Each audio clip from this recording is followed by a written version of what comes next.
And greetings, friends, and welcome to the Trenton 365 show. Hope that you are doing well. As most of you know, I am someone who really appreciates art in all forms of art, whether it's visual or performing and different genres, etc. And tonight, I'm going to be bringing on someone who I've been trying to connect with for a while. His name is Lee Johnson, and we're going to be talking about his artwork, and we're going to be talking about something else that's very personal to him, and we're going to touch on Asperger's syndrome, which is something that he suffers from.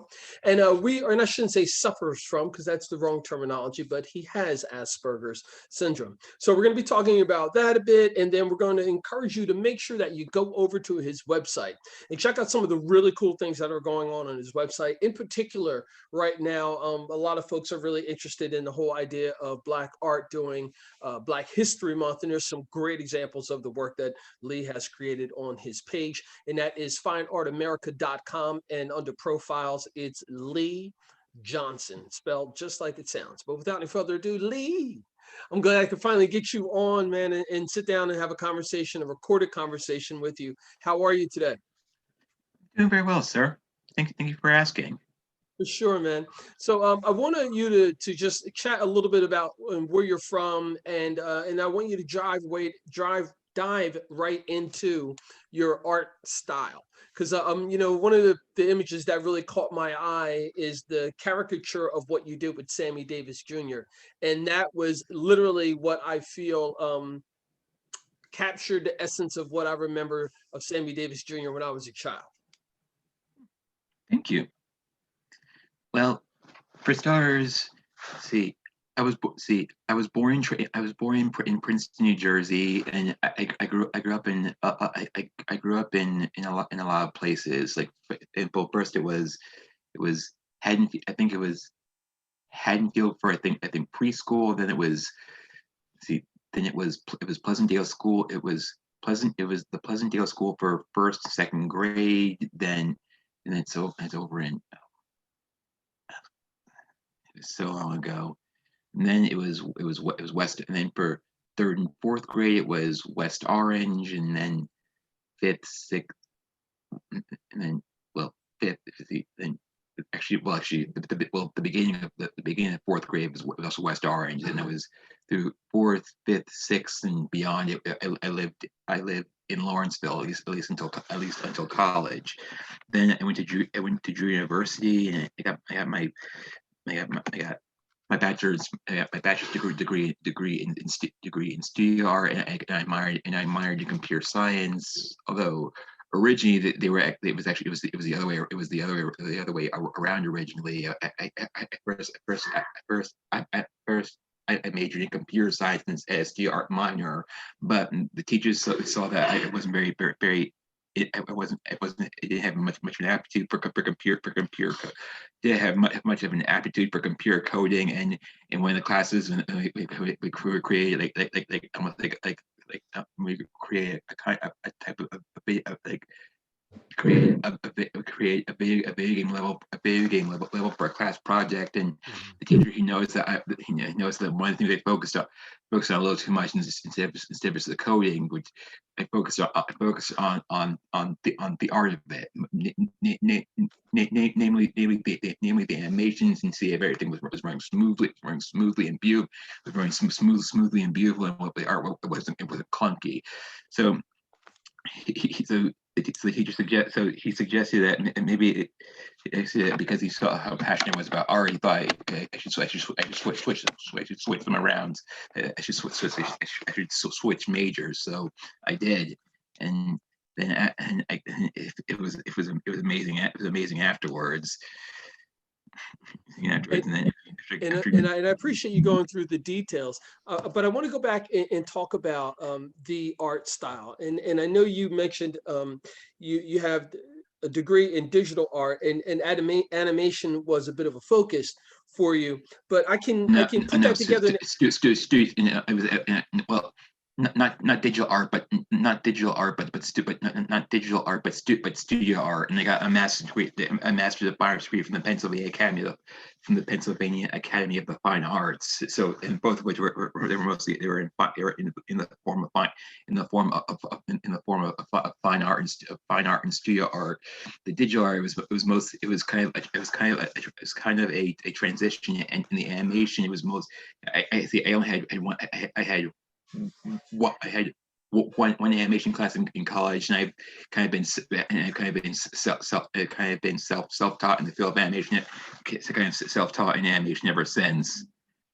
Well, it's good to hear that you're still continuing your education and expanding upon your talents. But I do want to make sure that you share a bit about the movement that is shown in your artwork. On your page, you have three art scenes featured like prominent right in the beginning. You got Sammy Davis, you got Louis Armstrong, and you got a Fats song is what you have there. And I'd like for you just to kind of just talk about the movement there, and if music has always been an inspiration as well for you and your art. Music has, but it's also been a bit of I've been a bit of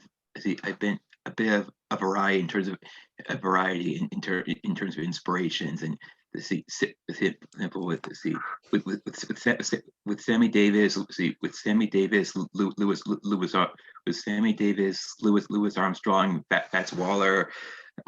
One of my biggest inspirations is one of the biggest inspirations for me has also been cartoons. And there's been cartoons because I grew up with a lot of them as a kid, and a lot of the old Looney Tunes cartoons. You constantly see it. One of the things you see is a lot, and I mean a lot of caricatures. Amongst the characters have repeatedly include Fats Waller and Cap Calloway. In particular, the Betty Boop cartoons, which his music and his band, they were completely roscope for the characters. And as we go through some of your artwork that's primarily featured, you've got some Underground Railroad things. I know Black history is something that's on a lot of folks' minds right now, and Black artists, etc. Walk us through the more historical figures under like the idea of the Underground Railroad and civil rights, the work that you've done there. The Underground Railroad is the it's for the Underground Railroad. It was a bit of an interesting project.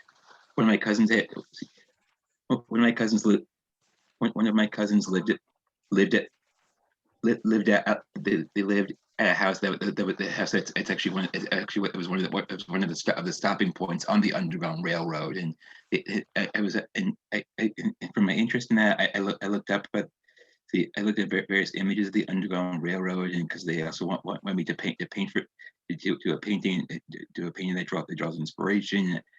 I saw this beautiful image. I saw, I think, like a wood cutting image that really captured my eye about the struggle and about the struggle and the hardship. So I tried to recapture it. And as for another piece of mine, the kit. It's on my Fine Art America page. The kit, one that I call the kit. They call it the King and X, which has the pictures of Martin Luther King and Malcolm X to get together in front of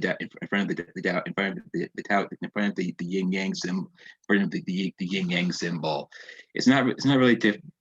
Which, in a sense, both of them, Martin Luther King and Malcolm X, they both desire the same thing, but the methods in which they kind of went through it were a bit, what's the word I want to say, kind of not dichotomous, but opposite, but slightly opposite with Malcolm, with Martin Luther King. He with him wanting coexistence, and Malcolm X was focusing. In Malcolm X, he was focusing on defense, being prepared to fight it, being prepared to fight if necessary, but only if necessary. And I'm glad you went in that direction, because I was going to ask you about the techniques that you're using, like with some of the shadowing, because it looks like on all the prominent pieces that you have featured, including the King and X, as well as Cab Calloway, you've done some interesting things with shadowing, but again, it also helps with the movement as well. But can you talk about the contrast of the Rosa Parks, the outline piece, and then the one that's filled in? Well, I found an image of Rosa. I found an image of Rosa Parks. I traced it, and then I zoomed in on the images I zoomed in on the image as I traced, and I saw so many images like there. Like, for example, as you can see see a picture of, as you can see right here during our as you can see right here during our interview. If you were to take my face and draw it, when you see a simple face, you see all the various parts here, the shading, the contrast, the light, and the various forms, the various shapes that are formed within the light. So I captured those, and I feel. I captured those, and I looked and see how I looked to see about the contrast and how it would look in black and white. And as I drew it, it just kind of just popped. It's a combination of a cartoonish image and as well as realism too. And I want you to go into more detail about how you're using color, because you've also done that interestingly as well. In particular, the one that says Church Lady, that's one that's also interesting to me as well. That one, so someone said, it was a commission. The Church Lady. The Church Lady, that it was a commission because her mother was, because the client's mother, mother used to go to church, but it was either her mother or grandmother. She always used to go to church, and so they wanted to take a picture, and I saw the image, and I saw all the shapes. I saw the combination of the shapes and the forms, of the shapes and the forms that may have the single image, and I did my best my best to recreate them. As for the color, well, I took a look at this one right here, and as for the color, well, it's one of the things that people have always complimented me about my art. It's always been my color. It's one of the things that continuously get asked for in my art. It's whether I have a color theory or not. And my answer, unfortunately, is always I don't really have a color theory. It comes naturally. It comes naturally to me, you know. Mm-hmm. Well, that's good to hear that as well. And talk about your site on excuse me, Fine Art America, because it gives you an opportunity to have your work printed on other textiles, etc. So if someone maybe says, "Hey, I'd like to have that image, and I wanted it on a tote bag," they could do that. Can you just talk about what the business side of your website is like? The business side of it, well, when you go into my page, you can take a look at it, and you see, you click on it, and you can see you can choose you can choose what you desire, because beneath the products, you see it can be print, it can be various prints, posters, tote bags, covers, etc. That's fantastic. That is awesome, and I appreciate you for sharing so much detail about your work. Um, I want to make sure that we touch on Asperger's syndrome as well. I know you've made it clear that that's a syndrome that you have, but I think it's important for folks to understand what it is, and how you feel about it, and what you would like people to know about Well, for me, well, I feel natural about it. The only thing the only thing that would probably change is, as you can see, is my stuttering, but it's also because I have not been diaphragm speaking, and my mind usually, right, it thinks about a million things before my mouth catches up. Not well, that, and it's also it's not so much much a disease, much as a combination of neurological and societal, because a lot of us, we tend to be very socially inept, and as soon as we focus a lot to the point of I hate using the word obsession. I hate using the word obsession, and sometimes it's like sometimes we can sometimes be in our in our own little worlds, and a lot of times not many people are invited. People aren't invited, and I try to avoid that. But I try to make sure I try to focus on everything around me. But the problem with that is sometimes when I'm doing art and making a picture, because they try to make myself focus on everything. I'm kind of fluctuating between being in the zone for art, and being aware of the real world simultaneously. And I would assume that just like most people right now, because of the pandemic and just the way the last year has gone, more and more people are isolated. And I would assume that that's just compounds for you as well. It's actually, for me, the isolation, it's kind of a walk in the park for me, because because another thing about this, we tend to sometimes we tend to isolate ourselves already. So for this one, in additional mandate isolation, it's not really a big deal for me. Mhm. And when people, I would assume that when you meet folks, there has to be some communication for people to ask or for you to tell them. What's that been like, and what would you like folks to know? Well, it's been a bit of a combination. Sometimes it's been okay. Other times probably not. If you do if you talk to me, you kind of have to have patience, because of my stutter, and sometimes when I focus, sometimes I tend to get I tend to get off topic. If I'm talking about one thing, and you're trying to bring something up, sometimes I just veer into what you talk about, and then I will veer right into what you talk about, and then right back to the very thing I'm talking about. Yeah, I would think that there's a lot of people who have some semblance of that, but yours is just to a different degree, because I'm sure that there's plenty of us out there, especially who are of a certain age, who have a hard time focusing on things. Yeah. So during this time, what are some of your next projects that you're working on, Lee? Well, right now, one of the things one of the things that I'm working on is, well, I'm working on a couple. See, mostly working on a kind of I kind of my, one of my personal one of my personal art series, and I'm thinking of venturing it venturing it a little bit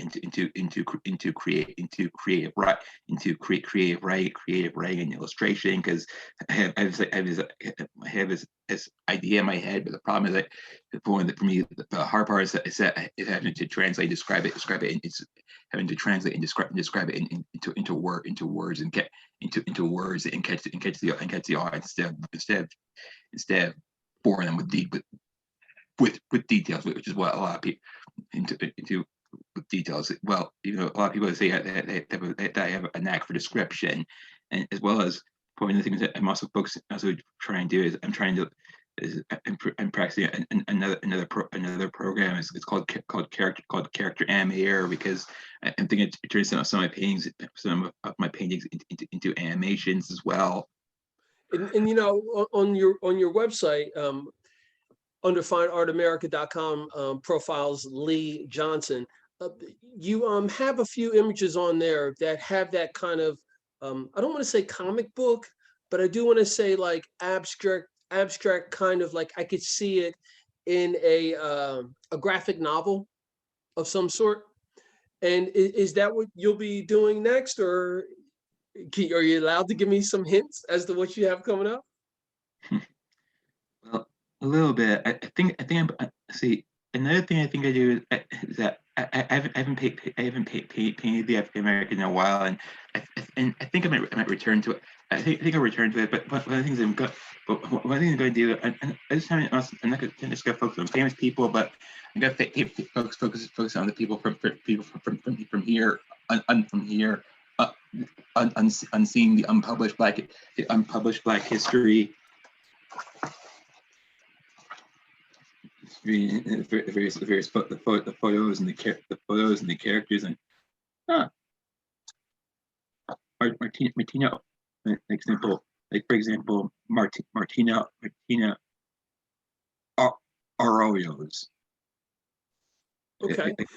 And so when you start repainting this next series, are you going to be able to do any advance orders or anything like that? Or should people just continue to wait till it's finished and then visit your website on fineartamerica.com? You could, well, I've never really done it. I've never really done. I've never really done advanced orders before. But you can, even though I see I've done commissions, but never really but never really advanced orders. So you could you would probably have to wait till it's finished. But as I draw, I could post them up, but you can as you draw, but as I draw, I could post them up, and you can check them out. My man, Lee. Awesome. So another question for you is I'd like for you to share some words to the folks out there who may be interested in art, but don't know if they really can do it. Just words of encouragement to anyone who wants to be a creative.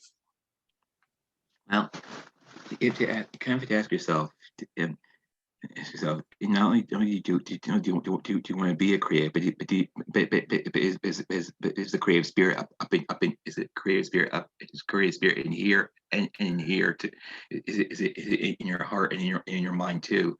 And even though if drawing might be difficult at first, heck, I guess to help for me, I struggle with realism, and because and a lot of my art still has quite of abstraction, but you can